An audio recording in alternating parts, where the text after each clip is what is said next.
Gram Kathara में गज्जू बाबू के घर माता मूला देवी के गोद में आपका जन्म हो गया।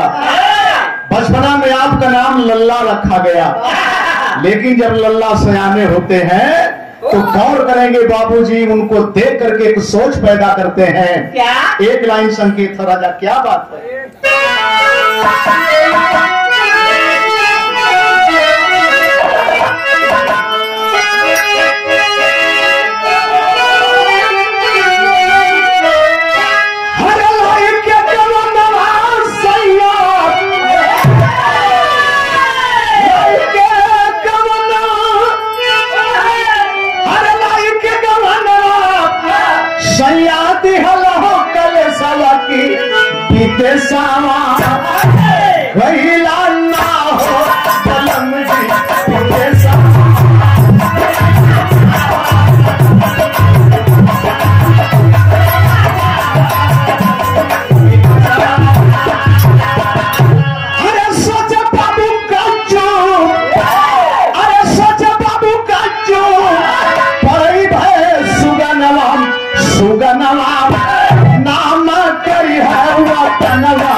बेटी हो बेटा हो इनके हम पढ़ाई।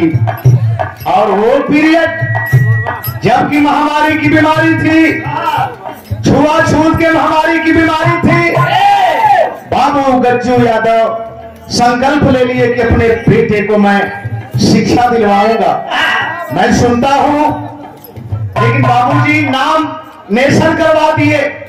आज जब नामिनेशन करवा दिए तो गौर करेंगे लल्ला उसी भाव से पढ़ने भी लगे। होनहार विद्वान के होते चिकन पात, प्रतिभा बचपन में ही देखी जाती है। हुआ क्या?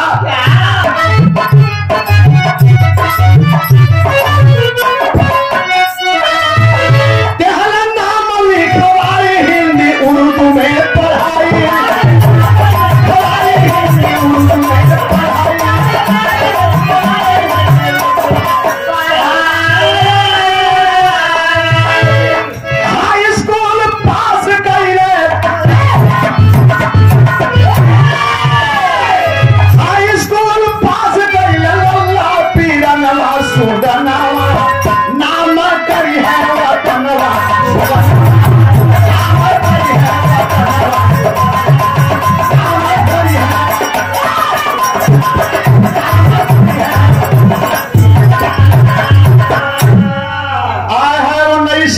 में बताया जाता है फारेस्ट गार्ड बन गए। और जब फारेस्ट गार्ड बन गए, शांति नहीं मिल रही है। जमाना को देख करके, समाज को देख करके दिल में उभान आ रहा है। आखिरकार वो नौकरी पसंद नहीं किए। कुछ है दिन में होता क्या है? अरे सुनेगा ये देश का हाल, बाबू हूं मैं खुशहाल।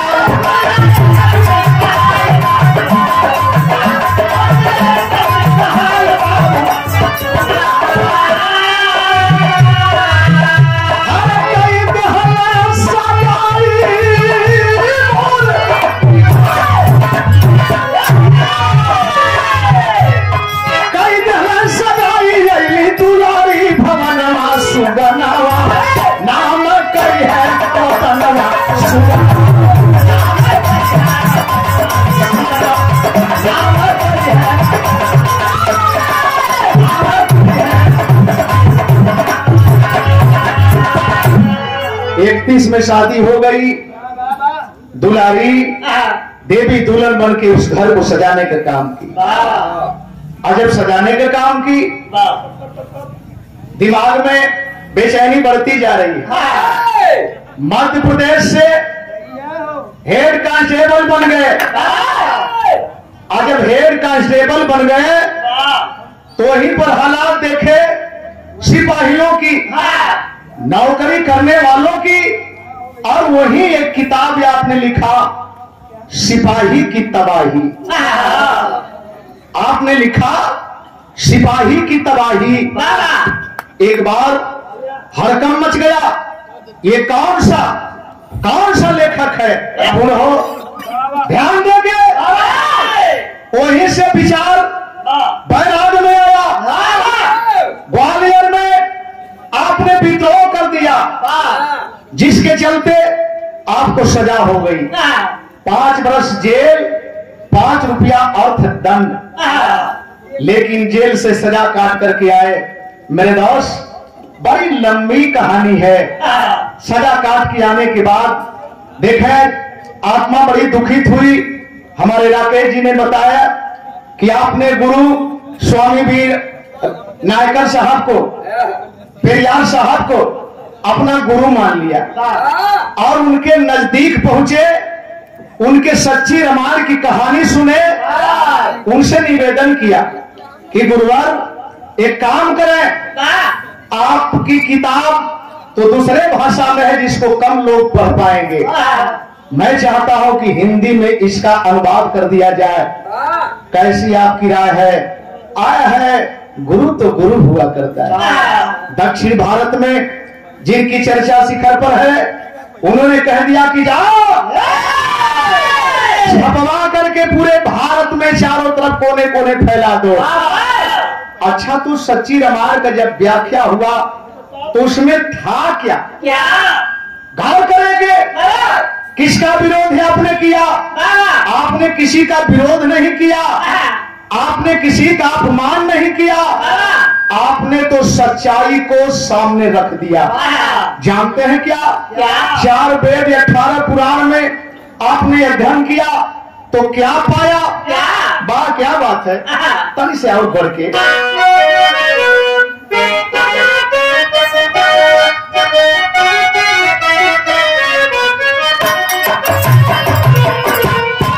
4 वेद 18 पुराण का अध्ययन किया तो आपने पाया क्या? वेद में भेद बड़ा है डॉक्टर साहब, वेद में भेद बड़ा है, भारी है गिरधारी शंका है, भारी है गिरधारी, भेद बड़ा है भारी,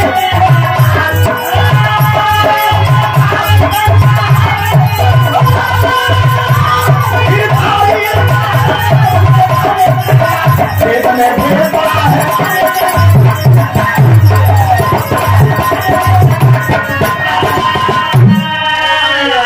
पेरियार साहब को क्यों जाना गया? आज कई खरबों से इस धरती पर है नर नारी, कभी नहीं विष्ठा से भगती, देखे आग पसारी, कहवा छिपा दिया, असुरारी है गिरधारी शंका है। आपने पाया कि वेद में लिखा है, इस पृथ्वी को चुरा करके हिरण्यकश्यप का बड़ा भाई विष्ठा के ढेर में रख दिया, सुअर का रूप, प्राण का रूप बना करके भगवान विष्णु मारे और धरती को ऊपर लाए। तो आपने खंडन किया, इतना दिन से अरबों खरबों से धरती पर इतने लोग हैं लेकिन उतना विष्ठा नहीं हुआ, और कहां छुपाया था? खैर, अगर ये भी सत्य है तो मैं सम्मान करता हूं कि कम से कम सुअर का रूप बना करके हमारे साथ धोखा आपने किया। सुअर तो भी अछूत है, अगर हम अछूत है तो सुअर भी तो अछूत है। और हिरण्यकश्यप इसका विरोध किया तो हिरण्यकश्यप के बेटे प्रहलाद को मिला लिया गया, उसको नशा खिला करके धूत कर दिया गया, अपने बस में कर लिया गया। अब प्रहलाद घर पर नहीं है, कब नहीं है, रात में कहा है कहा नहीं है। हुआ जिसकी होलिका, बड़ा द्रवित प्रसंग है दोस्तों, खाना लेकर के रात में जाती है कि मेरा भतीजा वहां है, और वहां जो है ताताइयों ने, मनवादी विचार के लोगों ने देखा, उसे पकड़ लिया, उसके साथ दुर्व्यवहार किया, उसको जला दिया, और जलाने के बाद इस तथ्य को मिटाने के लिए उसका रूप बदल दिया। त्योहार, तेव माने तुम्हारी, हार माने हार, उसे धुराटी कह दिया, होलिका दहन करके बता दिया कि होलिका के पास एक ऐसी चादर थी कि होलिका जब भी आग में बैठती थी चादर रख करके बैठती थी, जलती नहीं थी। वो चादर जो है अपने भतीजे को रख दी, अपने बच गई। नहीं मेरे दोस्त, आपकी बहन को, आपके बेटी को पूरे तरह से उसके साथ दुष्कर्म करके जला दिया गया और इसकी सजा सुबह में हीरा कश्यप उन गद्दारों को दिया जिन्हें लोग कहते हैं या वीर आ माने नहीं, वीर माने वीर नहीं। तलवार से लिलाल पर लिख करके गांव में नंगा करके घुमवाने का काम किया। बहुत कष्ट के साथ या आपने इस चीज का अध्ययन किया। इतना ही नहीं, गौर करेंगे आपने क्या क्या किया। पराकान में वीर अंजलि से पैदा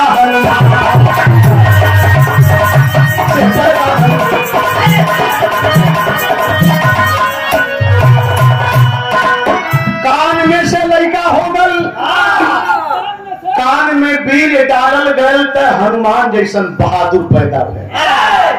कान में अंगुरी जैबे न करी, कान में अंगुरी जैबे न करी और कान में से बहादुर हनुमान फैले। आपने अध्ययन किया है, नंदलाल अभी नहीं बोल रहा है, आपका अध्ययन बोल रहा है। मछली पेट से हुई मछोदर, ऐसे की स्तंभा फैली शांतनु कर, नारी है गिरधारी शंका है। इंडस से पिंडस से अंतर है, लेकिन मछली के पेट से चारदानी और बचेदानी में अंतर है, इंडस और पिंडस में अंतर है। अब सोचे मछली के पेट से लड़की भई जेकर नाम मछोदर पड़ल और राजा संतनु के साथ ओकर बियाह भल। आखिर में वो मछलिया पानिये में न पैदा कैले हुई, तब पानी में पैदा कैले हुई तो कैसे सांस लेले हुई, कैसे जिंदा रहल हुई। तनी सा हवा लग जाला तो होगा कि लड़कवा के निमोनिया हो गई। ये हालात आपने अध्ययन किया। इतना ही नहीं, खीर खाने से लड़का पैदा, खीर खाने से लड़का पैदा होता, सुन लो भाई। खीर खाने से लड़का पैदा झुठलाता विद्वान। श्रृंगी ऋषि खीर खिया के राम चारों भाइयन का पैदा कैलन। श्रृंगी भी तो आप ही के समाज के थे, श्रृंगी तो आप ही के समाज के थे। खीर खिया के पैदा कैले, लेकिन हमारा विज्ञान कहता है कि नहीं, राजपीज जब मिलता है तो होता जीवन दान। कान से हुआ कर्ण बलकारी है कि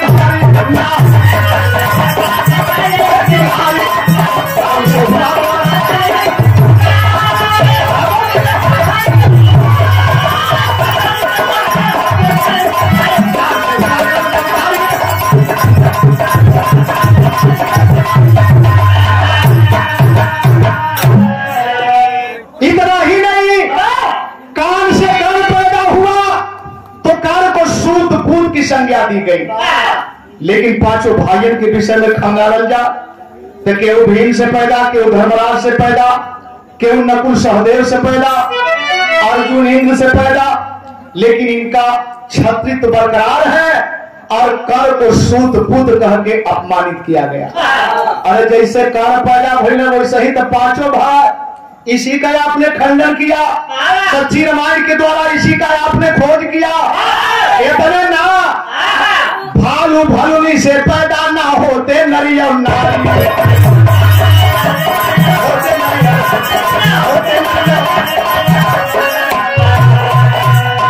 श्यामवंती को ब्याह के कैसे लाए घर बनवारी, बनाए भालूनी को नारी है गिरधारी शंका है।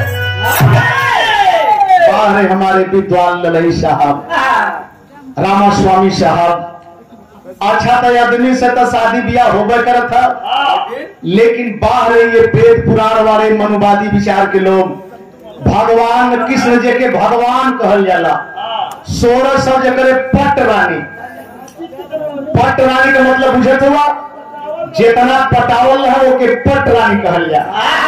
शादी ब्याह के तो बतिये छोड़ा, तब उनकर मन ना भरल तो उनहु के सब बांध दिला कि जामवंत का बेटी जामवंती से बियाह भैल तलिया के वो घरे रखल। अब बतावा जामवंती भलुनी के संगे भगवान के जेके मानत हुआ भगवान ओकर बियाह करवा देला। वही के हमारे माननीय ललई साहब ना माने, ये गलत है। द्रोण पात्र से द्रोणाचार्य, द्रोण पात्र से द्रोणाचार्य पैदा हो गए पांडव कौरव का गुरु महारथी। इतने ना सरदार ऋषि का वीर गिरल, अप्पू अप्सरा के देख के जमीन पर वीर गिर गल। अप्पू अप्सरा को देख करके जमीन पर सरदार ऋषि का वीर पात हो गया। कहीं नाइट फॉल कहला, कहीं दिनों में फॉल हो गए डे फॉल। और जब दो जगह गिर गल, और जब दो जगह गिर गल तो दो ठे लड़का एक ठे लड़की, एगो लड़का एगो लड़की, एगो कृपी एगो कृपाचार्य पांडव कौरव का कुल गुरु। अब बतावा हमहन में ऐसा ऐसा ना जन्मल, हमहन में तो ललई यादव जैसा जन्मल, हमहन में तो बाबा साहब डॉक्टर भीमराव अंबेडकर जैसा जन्मल, हमहन में कांसी राम साहब जैसा लोग जन्मल, हमहन में उधम सिंह वीर जैसा बहादुर जन्मल, हमहन में उधम पासी जैसा बहादुर जन्मल, हमहन में बिजली पासी जैसा बहादुर जन्मल। हमहन का नकली ना जन्मल तब वो हमन अछूत है, हमन शुद्ध रही, हमारी शोषित है, हमन बैकवर्ड है। उनकर गलती ना है, गलती हमहन कहा। मार गईले के बाद राखी चाल के रख दे जाले, सवेरे खोल के देखवावल जला तो फिर कोनो गोबरौरा रेंग दिले रहा तो लोग गोबरौरा का जन्म हो गया। जब गोबरौरा का जन्म पाई गई तो गया में जाके पिंडा पानी के दियावल। एकर खोज आप कैले, एकर खोज आप कैले। जब जन्म हो ही गयल तो फिर इसकी खोज आपने किया। और पानी वाला यह कबीर साहब देखना कि लोग पिंडा दे के पानी देते हुए ई गईले अपन गंगा में हर के हितर के उछिलत हुए। ऐसा ही के उदय लगल है, निकल के लोग अइले कहल कि हाई कबीरा एकदम पगला गल हो काहे भाई। कहल कबीर हम तो पानी दे गल पितरन के तू के देत हुआ। कहल ऊपर चाना बोले ही वही पर पनिया पठवते। कहल कि कहो मर्दवा सच्चो कया न रहुआ, गंगा का घाट इतना नीचे है, ऊंचाई उतना ऊपर पनिया पहुंची। कबीर साहब लोग के कहला कि हम पागल है कि तो हम लोग हमार पानी लौकत खेत ऊपर ना पहुंची, अब तो हम लोग का भीतर ना लौकत हो कैसे पनिया पहुंचे। इसकी खोज आपने किया। ये है हमारे आप ललई साहब जिनका हम जयंती जन्मदिन मना रहे हैं। आज नंदलाल अभी अपने तरफ से इबादत करता है। कैसी इबादत करता है?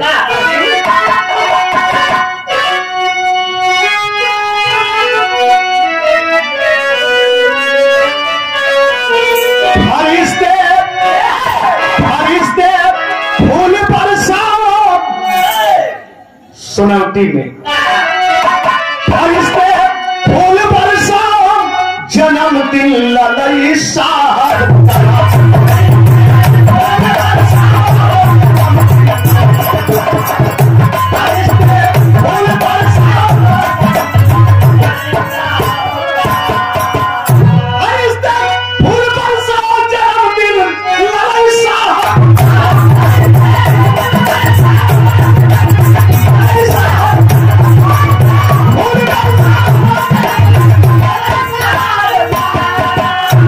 सितारे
फूल से सजा के रखा। नंदलाल भी याचक है, इसके पास तो कुछ भी नहीं है, लेकिन इबादत करता है। कर दो आजाद कलियों को चमन से ऐ जरा माली, कर दो आजाद कलियों को चमन से ऐ जरा माली, कर दो आजाद कलियों को चमन से ऐ जरा माली।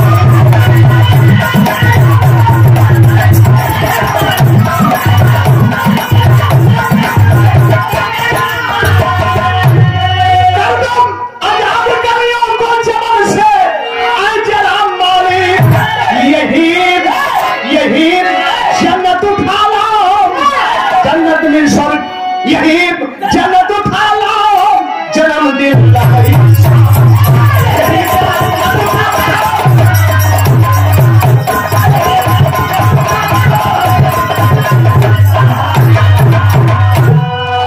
धन्य हो माता, धन्य हो माता मुला जी, धन्य हो गज्जू बाबू जी।